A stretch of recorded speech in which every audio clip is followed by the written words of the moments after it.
मेरा नाम अनुराग असाटी है एंड मैं द कबाड़ी वाला का को-फाउंडर हूँ। द कबाड़ी वाला एक ऐसी संस्था है जो लोगों के घर से कबाड़ लेती है और उसको रिसाइकल कराती है। बेसिकली जब मैं कॉलेज में पढ़ रहा था तो मेरे घर पे बहुत सारी रद्दी इकट्ठी हो गई थी और मुझे लगा कि अब इस रद्दी को किसी को बेच देते हैं। तो मैं जब बाहर निकला और एक ठेले वाले को देखा तो मुझे ठेला वाला दिखा नहीं, तो मुझे लगा यार ठेला वाला चलो 2 घंटे बाद आ जाएगा। फिर मैं घर के बाहर निकला, ऐसा मेरे साथ 3-4 बार हुआ। तो जब ऐसा होने के बाद मुझे लगा यार अगर किसी को ठेले वाले को बुलाना है या कबाड़ी वाले को बुलाना है तो वो कैसे बुलाएगा, उसे कैसे पता चलेगा वो कब आता है। तो क्यों ना इसकी एक ऐप हो सकती है, वेबसाइट हो सकती है। तो इस तरीके से आइडिया आया कि हम एक ऐप और वेबसाइट बनाते हैं और लोगों को बताते हैं कि आप अपना कबाड़ बेचने के लिए आप आइए और thekabadiwala.com वेबसाइट पर अपनी बुकिंग करें और अपना कबाड़ बेच दें। तो इस तरीके से उस आइडिया की शुरुआत हुई।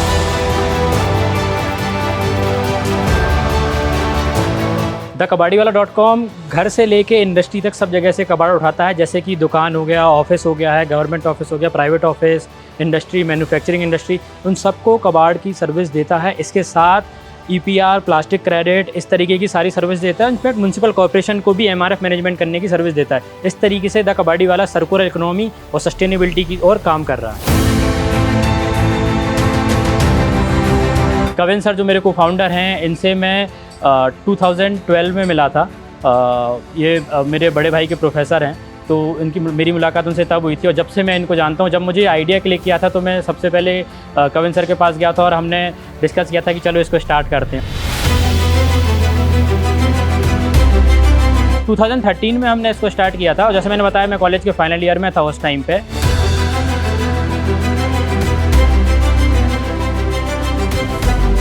ऑब्वियसली जब स्क्रैप या कबाड़ या कलेक्शन की बात होती है सभी को लगता है कि बहुत डर्टी काम है, बट हम दोनों को ही लगा जब हमने बात की कि ये बहुत अनऑर्गेनाइज सेक्टर है और इस सेक्टर में बहुत अच्छा काम किया जा सकता है। हमने अपने फैमिली को समझाया, धीरे धीरे उन्हें टाइम के साथ इन्हें बात समझ में आई और उन्होंने फिर हमें हर चीज़ में सपोर्ट किया अपना। और जब हमने ये स्टार्ट कर दिया तो हमने जब वेबसाइट लॉन्च कर दी तो हमें एक बुकिंग भी आ गई थी कबाड़ उठाने। उस टाइम पे हमें ये भी नहीं पता था कि कबाड़ उठाएंगे कैसे, कहाँ लेके जाना है, क्या रेट होता है, क्या कोई जानकारी नहीं थी हमें, बट हम लग गए तुरंत।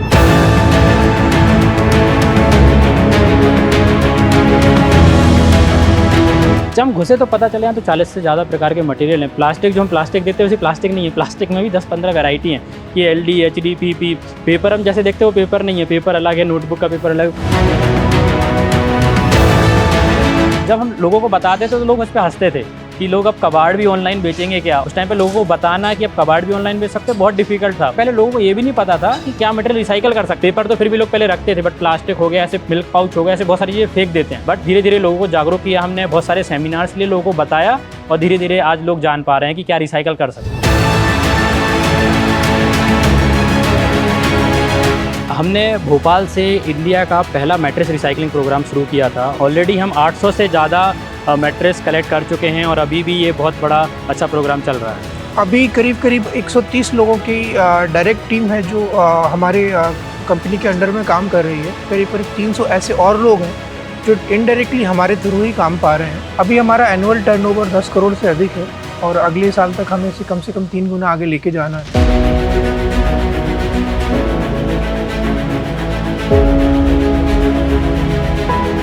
अब तो खैर लोगों को एक पता चल गया कि कबाड़ी वाला है क्या, लेकिन पहले लोग इसका इतना मजाक उड़ाते थे, हमें इस तरीके से देखते थे जैसे पता नहीं हमने कुछ क्राइम कर दिया हो। जैसे मेरे को याद है कि जब हम इनिशियल में चालू किया था तो एक फैमिली आई मेरे पास, उन्होंने मुझसे मेरा एजुकेशन बैकग्राउंड पूछा। तो मैंने उनको बताया कि मैंने इंजीनियरिंग की हुई है।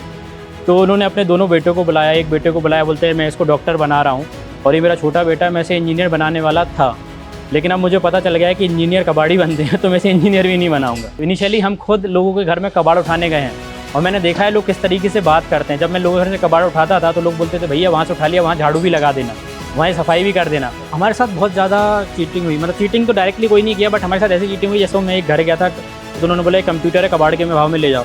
अब मैं ये सोचता था कंप्यूटर उस टाइम पे 25,000-30,000 रुपये का नया कंप्यूटर आता था, मुझे प्राइस तो पता नहीं था कबाड़ का क्या प्राइस होगा। तो मैंने वो बोल दिया भाई 5,000 रुपये का मैं ले लूँगा। वो बोले हाँ ठीक है ले जाओ। मैं बहुत खुश हुआ, बहुत खुश कि 5,000 रुपये में कंप्यूटर मिल गया आज। और जब मैं उसे कबाड़ के मार्केट में बेचने गया तो मुझे 500 रुपये मिले। हमें पहले पता चल जाता है ये डिफिकल्ट काम है तो हम नहीं करते सर, लेकिन हम जैसे करते गए तो वो डिफिकल्टीज़ भी हमारे साथ में आती गई और हम सीखते गए। सो बेसिकली मुझे ऐसा लगता है कोई भी आप स्टार्टअप करते हैं तो आइडिया तो एक सिर्फ एक पार्ट होता है, उसका मेन काम होता है एग्जीक्यूशन का। जैसे आइडिया तो मुझे भी है कि मैं चांद पर चला जाऊँ, लेकिन आइडिया कुछ नहीं होने वाला, अल्टीमेटली आपको उसको एग्जीक्यूट करना होगा।